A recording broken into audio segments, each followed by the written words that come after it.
Assalamualaikum warahmatullahi wabarakatuh. Jumpa lagi di channel Horror Queen. Untuk kisah kali ini ada sebuah cerita horor, dan untuk kisah yang saya bawakan ini berjudul Arwah Gentayangan. Sebelum kita lanjut ke ceritanya, jangan lupa teman-teman like, komen, dan hidupkan lonceng notifikasi agar mengetahui cerita horor terbaru lainnya. Dan seperti apa kisah kali ini? Langsung saja masuk ke ceritanya.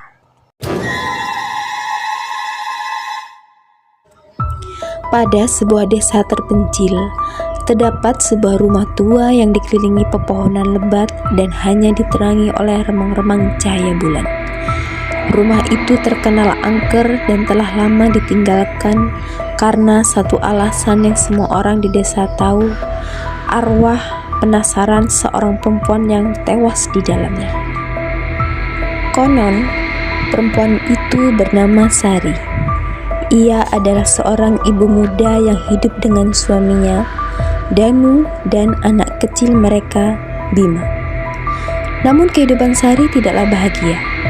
Danu sering bertindak kasar dan temperamental, sementara Sari hanya bisa menahan perih dan menumpahkan air mata dalam kesunyian.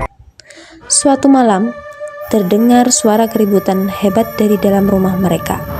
Para tetangga berusaha mendengar, tetapi tidak ada satupun yang berani mengetuk pintu atau masuk ke dalam. Keesokan harinya, warga menemukan rumah itu dalam keadaan sepi begitu mencekam. Danu dan Bima menghilang, sedangkan tubuh Sari tergeletak di dalam kamar dalam keadaan memprihatinkan. Wajahnya pucat pasi. Matanya terbuka lebar dengan tatapan kosong ke arah langit-langit. Mulutnya seakan ingin berteriak, tetapi tidak ada suara yang keluar. Tubuhnya dipenuhi luka lebam, dan di tangannya terdapat kalung yang biasa ia berikan kepada Bima. Sejak hari itu, tak ada yang berani menempati rumah itu lagi. Namun, beberapa orang yang nekat datang ke rumah tua itu mengaku mendengar suara tangisan lirih seorang wanita di tengah malam. Kadang terdengar bisikan pelan yang merintih, "Bima, Danu." Suara tersebut begitu pilu, memohon seakan-akan berharap seseorang mendengar kesedihannya. Orang-orang yang tinggal dekat rumah itu sering bermimpi melihat sosok perempuan bergaun putih yang berjalan di sekitar rumah. Tatapannya penuh duka dan kesedihan. Warga desa menyebutnya arwah penasaran. Mereka yakin bahwa arwah Sari masih berkeliaran mencari anak dan suaminya, menuntut jawaban atas kematian yang tragis. Suatu hari, seorang pemuda bernama Ardi yang tidak percaya akan cerita-cerita itu datang ke rumah tersebut. Ia ingin membuktikan bahwa semua kisah itu hanyalah mitos. Dengan membawa sebuah kamera, ia memberanikan diri masuk ke dalam rumah saat tengah malam. Ketika masuk, ia merasakan hawa dingin yang begitu menusuk tulang dan bau lembab yang tak tertahankan. Ardi mulai merekam sambil melangkah hati-hati. Suara lantainya yang berderit di tengah kesunyian membuat jantungnya berdebar kencang. Tiba-tiba, terdengar suara tangisan lirih dari arah kamar. Ardi mencoba mengabaikannya, tetapi semakin lama suara itu semakin jelas mendekat. Ia berbalik dan melihat bayangan samar seorang wanita yang berdiri di ujung lorong, menatapnya dengan tatapan kosong. Ardi terdiam, tubuhnya kaku seakan kehilangan tenaga. Saat wanita itu mendekat, Ardi bisa melihat wajah pucatnya yang penuh dengan luka lebam. Wanita itu mengeluarkan tangannya yang gemetar, seakan meminta tolong. "Bima, Danu," desahnya lirih. Ardi tersentak dan mundur beberapa langkah. Namun, pandangannya semakin kabur dan tubuhnya melemah. Kamera yang ia bawa jatuh dan suara tangisan Sari menggema semakin nyaring hingga Ardi tak kuasa menahannya lagi. Malam itu, ia ditemukan pingsan di depan pintu rumah tua dengan wajah penuh ketakutan.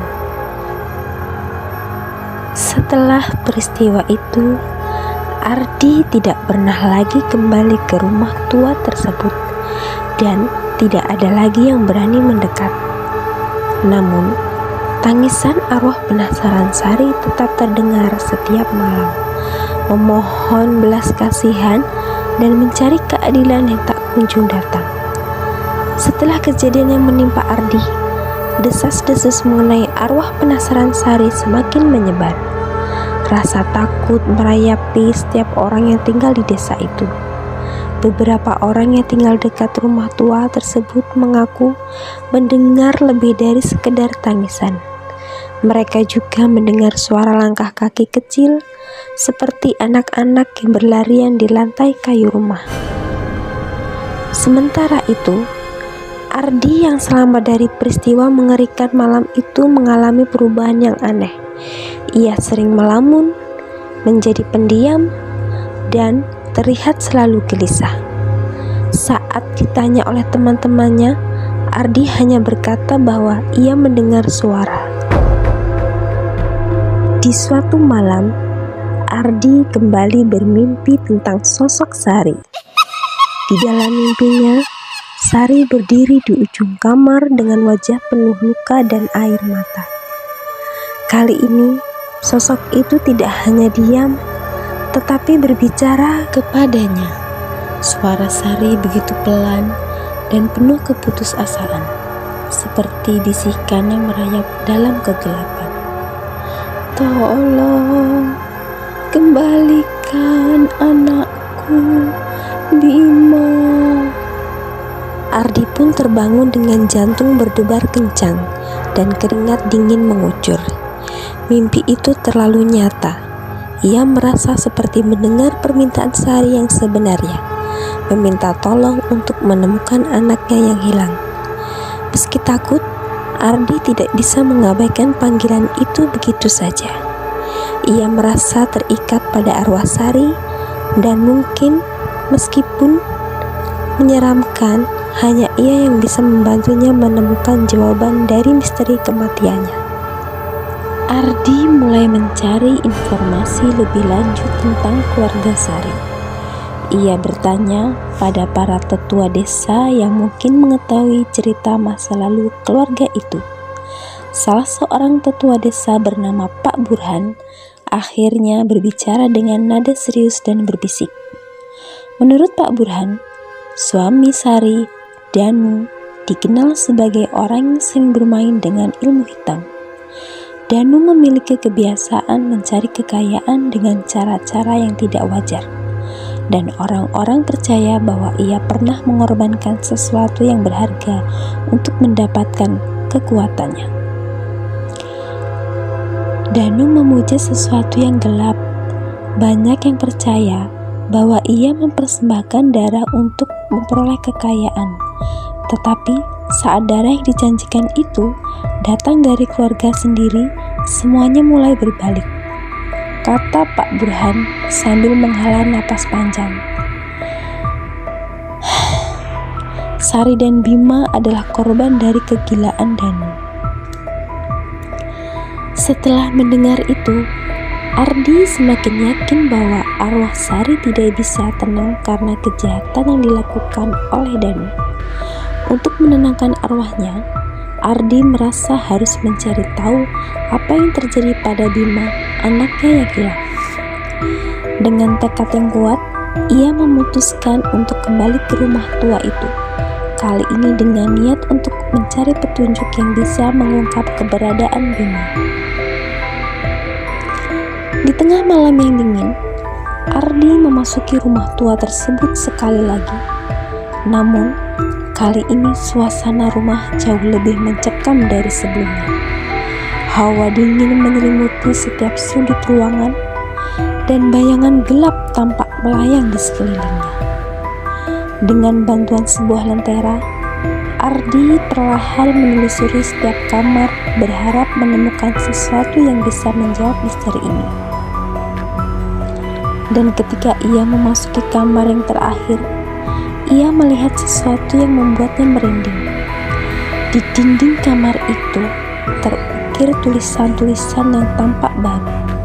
Meskipun rumah itu sudah lama ditinggalkan, tulisan itu berbunyi, "Bima adalah milikku, tak akan ada yang bisa mengambilnya kembali." Saat Ardi menyadari makna dari tulisan tersebut, suara langkah kaki terdengar dari bilik pintu. Sosok seorang anak kecil berdiri di sana dengan mata kosong yang menatap lurus padanya. Anak itu tampak seperti Bima, tapi tubuhnya tidak sepenuhnya utuh. Seperti bagian dari dirinya sudah menjadi bayangan. Anak itu mengulurkan tangannya dan Ardi merasakan bahwa dingin yang menusuk tulang saat sentuhan itu menyentuh kulitnya. Suara perempuan kembali terdengar, kali ini lebih pilu dan mendesak. "Tolong aku, kembalikan anakku." Ardi berusaha mundur, tapi tubuhnya seperti terpaku di tempat. Ia merasakan ketakutan yang luar biasa.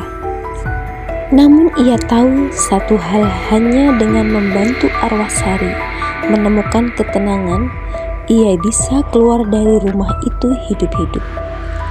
Ardi berjuang melawan rasa takut yang mencengkram tubuhnya. Sosok anak kecil yang diduga adalah Bima tetap berdiri diam dengan tatapan kosong. Tangannya terulur seolah meminta pertolongan. Ardi tahu, untuk menolong arwah Sari, ia harus memecahkan misteri yang mengikat jiwa ibu dan anak ini di rumah tua yang menyeramkan itu. Dengan mengumpulkan keberanian, Ardi mengangkat lentera dan perlahan mendekati sosok anak kecil tersebut. Sesaat, ia merasa ada rasa iba yang muncul melihat sosok kecil itu seperti anak-anak pada umumnya. Namun, dipenuhi aura kegelapan yang mencekam, ketika Ardi hampir mencapai Bima, suara keras pintu yang menutup tiba-tiba terdengar. Dan bayangan sosok tinggi besar muncul di balik anak itu. Ardi tersentak. Tubuhnya gemetar saat ia menyadari bahwa sosok tersebut memiliki wajah penuh kemarahan. Ia mengenali dari cerita Pak Burhan bahwa itu adalah Danu. Danu menatap Ardi dengan tatapan marah dan penuh dendam. "Kau pikir bisa mengganggu apa yang menjadi milikku?" Suaranya berat, parau, dan mengandung kejahatan yang dalam. Ardi mencoba menjawab meskipun suaranya bergetar. "Aku hanya ingin membebaskan arwah mereka agar mereka bisa tenang." Danu tertawa sinis. "Sari dan Bima adalah milikku. Mereka bagian dari janji yang kubuat. Tak seorang pun bisa merampasnya dariku, bahkan setelah kematian," katanya sambil menyeringai. Namun saat itu sesuatu terjadi. Suara tangisan Sari kembali terdengar, mengisi seluruh ruangan. Tangisannya begitu pilu dan menyayat hati, membuat sosok Danu tampak terganggu. Sosok Bima yang awalnya tampak pasrah tiba-tiba menghilang, menyisakan Danu yang mulai menunjukkan raut marah bercampur ketakutan. Melihat kesempatan itu, Ardi mencoba berbicara kepada arwah Sari. "Sari, aku ada di sini untuk menolongmu. Aku tahu penderitaanmu. Tolong, tunjukkan padaku apa yang harus kulakukan agar kau dan Bima bisa bebas dari jeratan ini." Tiba-tiba, lantai kamar tersebut retak, dan sebuah papan kayu terangkat sendiri, menampakkan sebuah kotak kayu tua yang terkubur di bawahnya. Ardi mengambil kotak itu dan membukanya. Di dalamnya terdapat sebuah boneka kecil, secarek foto keluarga yang sudah lusuh, dan sebuah kertas bertuliskan mantra kuno yang tampak mencurigakan. Ardi merasakan firasat bahwa benda-benda ini adalah bagian dari perjanjian yang dibuat Danu untuk memperoleh kekuatannya. Tanpa pikir panjang, Ardi membakar kertas mantra tersebut menggunakan lentera yang ia bawa. Sambil terbakar, ruangan seketika berguncang hebat dan suara jeritan Danu memenuhi udara seakan merasakan penderitaan yang amat sangat. Sosok Danu menghilang perlahan dan kabut hitam mulai terangkat dari rumah itu. Tangisan Sari berubah menjadi suara bisikan lembut, seolah-olah arwahnya merasa tenang dan tersenyum pada Ardi. Sosok Bima pun muncul kembali, tapi kali ini dengan wajah damai dan senyuman kecil, seakan berterima kasih. "Sari, Bima, kalian sekarang bebas," bisik Ardi dengan penuh rasa lega. Meskipun tubuhnya lemas setelah mengalami ketegangan yang luar biasa. Sebelum menghilang, arwah Sari mendekat pada Ardi dan berkata dengan suara lembut, "Terima kasih Ardi, kau telah memberiku dan anakku kedamaian. Semoga kau selalu dilindungi." Setelah itu, sosok Sari dan Bima memudar, larut dalam kehangatan yang menenangkan.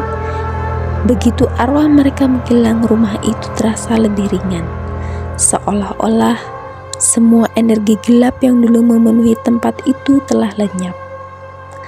Ardi keluar dari rumah dengan langkah yang lemas, tapi hatinya merasa tenang. Desa itu akhirnya terbebas dari kutukan arwah penasaran, dan cerita mengerikan rumah tua itu pun perlahan menjadi legenda yang dikenang. Namun, bagi Ardi, kenangan akan sosok Sari dan Bima selalu hidup dalam ingatannya, menjadi pengingat bahwa tak semua arwah gentayangan bertujuan menakut-nakuti. Beberapa hanya ingin menemukan kedamaian yang tak pernah mereka dapatkan dalam hidup.